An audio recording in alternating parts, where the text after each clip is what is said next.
जानिए अपने जीवन में गरीबी और दुख का असली कारण। नमस्कार दोस्तों, आज फिर मैं आपके लिए ज्ञान से भरी एक कहानी लेकर आया हूँ। ये कहानी है गौतम बुद्ध और एक दुखी भिखारी के बीच की, बुद्ध जिससे जीवन का बहुत अच्छा ज्ञान मिलता है। एक बार महात्मा बुद्ध एक गांव में अपने शिष्यों सहित घने पेड़ की छाव के नीचे बैठ थे। आसपास के गांवों से बहुत से लोग अपनी मानसिक समस्याएं लेकर महात्मा बुद्ध के पास आ रहे थे। महात्मा बुद्ध उन सब की मानसिक परेशानियों का समाधान देते। सब लोग खुशी खुशी अपनी समस्याओं का समाधान पाकर वहां से लौट रहे थे। वहीं से कुछ दूर बैठा लोगों को बुद्ध के पास जाते देख एक दुखी भिखारी अपने भाग्य को कोसता हुआ यही सोचने लगा कि अभी कुछ देर पहले तो ये लोग दुखी मन से मुंह लटकाए उन महात्मा के पास गए थे, और अब इतना खुश होकर कैसे वापस लौट रहे हैं। आखिर माजरा क्या है? जरा मैं भी जाकर देखूं कि वो महात्मा ऐसा कौन सा खजाना बांट रहा है इन लोगों को। वे इतने प्रसन्न हुए कि उनके चेहरे लाल हो गए। जब वो दुख भिखारी कुछ नजदीक गया तो उसने देखा कि ये महात्मा तो लोगों को प्रवचन देकर लोगों के दुख का निवारण कर रहे हैं। यह देखकर भिखारी के मन में भी तीव्र इच्छा हुई कि क्यों न मैं भी इन महात्मा को अपना दुख बताऊं।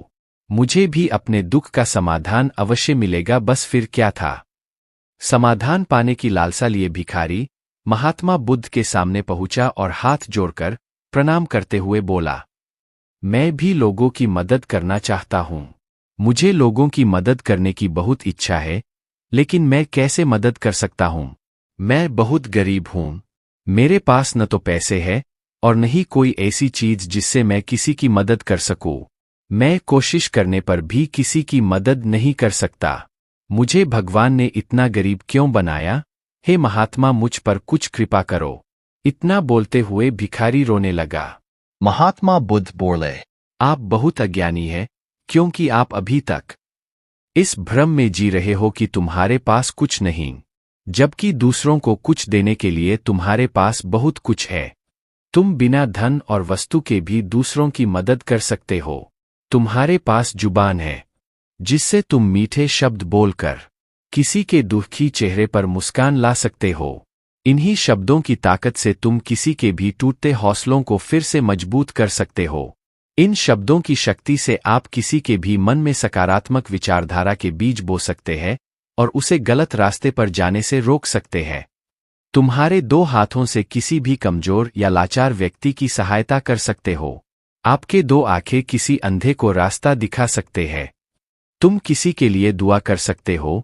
यह हो सकता है कि उनके बुरे काम फिर से हो जाएं। आप किसी के अच्छे स्वास्थ्य की कामना कर सकते हैं, लेकिन अज्ञानतावश तुम अब तक इस बात को समझ नहीं पाए और इस भ्रम में अब तक जीते रहे कि तुम्हारे पास मदद करने के लिए कुछ नहीं। किसी की मदद करने के लिए धन और वस्तु का होना अनिवार्य नहीं है। बिना धन और वस्तु के भी हम कई प्रकार से लोगों की मदद कर सकते हैं। महात्मा बुद्ध के ज्ञान से भरे ये सुंदर शब्द सुनकर भिखारी के चेहरे पर मुस्कान आ गई और वह खुशी से झूमता हुआ वहां से चला गया। इस बुद्ध मोरल स्टोरी से हमने क्या सीखा? दोस्तों, महात्मा बुद्ध की इन बातों से बहुत कुछ सीखा गया। आजकल बहुत से लोग यह सोचकर दुखी होते हैं कि मेरे पास ये नहीं है, बल्कि जो आपके पास है उसी में संतुष्ट रहना सीखें और बिना मतलब के लोगों की मदद करें। इन्हीं से आपको परम सुख की प्राप्ति होगी।